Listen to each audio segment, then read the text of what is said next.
ஜாதி, மதம், இனம், மொழி இது எல்லாத்துக்கும் அப்பாற்பட்ட ஒரே இனம் ஸ்டூடெண்ட்ஸ், மாணவர்கள் தான். மாணவ சக்தியை வச்சு எந்த நாட்டோட தலையெழுத்தையும் மாத்திடலாங்கிறதுக்கு உதாரணம் தான் நீங்க. ஒவ்வொரு மாணவனும் நெருப்பு மாதிரி.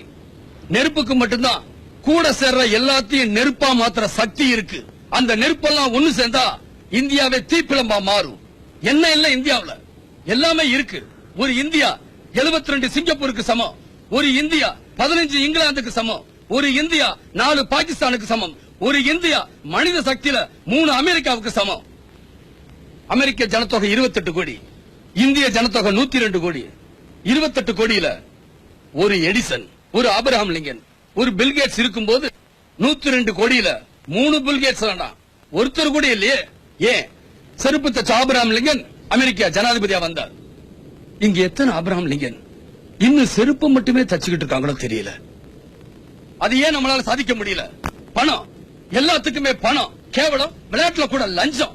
ஒவ்வொரு நாட்டுக்காரனும் ஒலிம்பிக்ல எத்தனை தங்க பதக்கம், எத்தனை வெள்ளி பதக்கம் கணக்கு போட்டுக்கிட்டு இருப்பான். ஆனா இந்தியாவுல மட்டும்தான் பதக்கப்பட்டியல இந்தியா பேராவது வராதான்னு ஏக்கத்தோட பாத்துக்கிட்டு இருப்போமே. ஏன் இங்க திறமசாலிகள் இல்லையா? பல மடங்கு அதிகம். அவங்க ஆதிவாசியில இருந்தப்பவே இங்க அரசாங்கம் நடத்தி இருக்கோம். அங்க மொழியே இல்லாதப்போ இங்க புலவர்கள் இருந்திருக்காங்க. அந்த வளர்ச்சி இப்ப ஏன் இல்ல? பணம், லஞ்சம், அடுத்தவனுக்கு கொடுக்கறதுக்காக இவன் வாங்குறான், இவனுக்கு கொடுக்கறதுக்காக இன்னொருத்த வாங்குறான். இதெல்லாம் தடுத்து நிறுத்துற சக்தி மாணவர்களுக்கு மட்டும்தான் இருக்கு. இந்த போராட்டம் மாணவர்களுக்கும் அதிகாரிகளுக்கும் நடந்த போராட்டம் இல்ல, மாணவர்களுக்கும் நடந்த போராட்டம். ஒரு அரசியல்வாதியோ ஒரு தீவிரவாதியோ மாணவனா இருந்திருக்கணும்னு அவசியம் இல்ல. ஆனா ஒரு அதிகாரி நிச்சயமா மாணவனா இருந்தே ஆகணும். அவர்கள் நேற்றைய மாணவர்கள், நீங்கள் நாளைய அதிகாரிகள். இங்க இருக்கிற நீங்க தான் நாளைக்கு தாசில்தார், கலெக்டர், எஸ்பி எல்லாமே.